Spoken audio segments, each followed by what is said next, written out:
What's up everybody, Nick here. Today I've got a really exciting piece of lens tech to share with you. This is the XEEN Meister 85mm T1.3 cinema lens.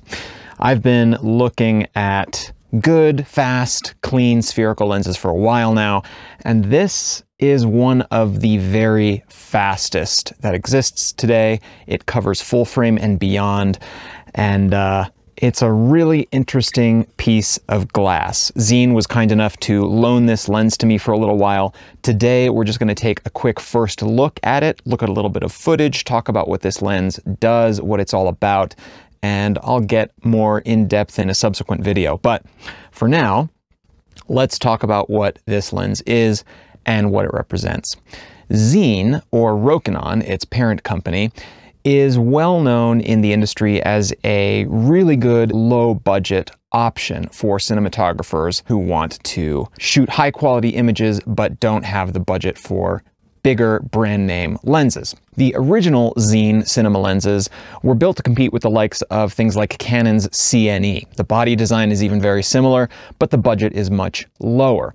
And what you get is an image that's generally pretty comparable. The XEENs and the CNEs intercut well. They look pretty similar in a lot of regards, not in all regards, but they were always a popular choice, especially when budget was a critical concern. But recently, the folks at XEEN have been trying to scratch their way up to the higher tiers and higher budget and higher levels of cinematography. There is a single XEEN Meister anamorphic lens. It's a 50mm 2x stretch. It's a big monster of a lens. I haven't seen it in person, but it represents, I believe, their effort to go towards a higher budget, more sophisticated price point. And so that brings me to the Meisters. So these are T1.3 lenses. Rokinon does make a line of f1.2 stills lenses. However, Rokinon maintains that the XEEN Meisters are not based on that line of f1.2 stills lenses. I asked them if I could see like an optical design so that I could compare the differences between the f1.2 stills and the T1.3 Meisters, but they said we can't provide you that information. Maybe some components are similar, but the manufacturing process is totally different. Regardless, it's a really fantastic design. This is an extremely high resolution lens, even wide open. It is tack sharp pretty much all over the frame. The housing here is real robust. Some of this is made out of titanium, which is something you don't often see in a lens. This is not a lightweight lens, and it's obviously pretty big. This is a 114mm diameter barrel. The focus ring is even wider than that.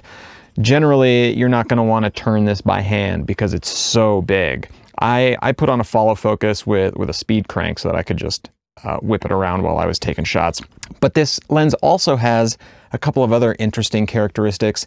It has the Cook eye data protocol. So that's a set of two different ways that you can transmit data off of this fully manual cinema lens. One is here at the PL mount, and the other is a LEMO port on the side. Either of these will communicate the same information. It will communicate what focal distance the lens is at, what t-stop the lens is at, and illumination and distortion mapping, so that if you want to incorporate this lens into visual effects work, you'll have a very easy time doing it. So it's extremely solidly built. It's definitely a significant step up from either the XEEN or the newer XEEN CF line of lenses. I just took this out for a quick test shot the minute I got it, and I really like the footage coming off of it. It's extremely clean. I don't see any of the onion skinning in the bokeh that you would see sometimes on some of the other XEEN lenses. That's a consequence of having so many aspherical elements. It's very common in lenses using asphericals. The Canon K35s, the Canon FDs have it. The XEEN lenses have it, especially at the 50mm focal length. Even stuff like the Zeiss Otis lenses, which are so well loved, have some of it. You have to look for it, but it's there. And that's sort of a trade-off that exists now when you have really, really well-corrected lenses. If you want them to be compact, you generally have to use aspherical elements.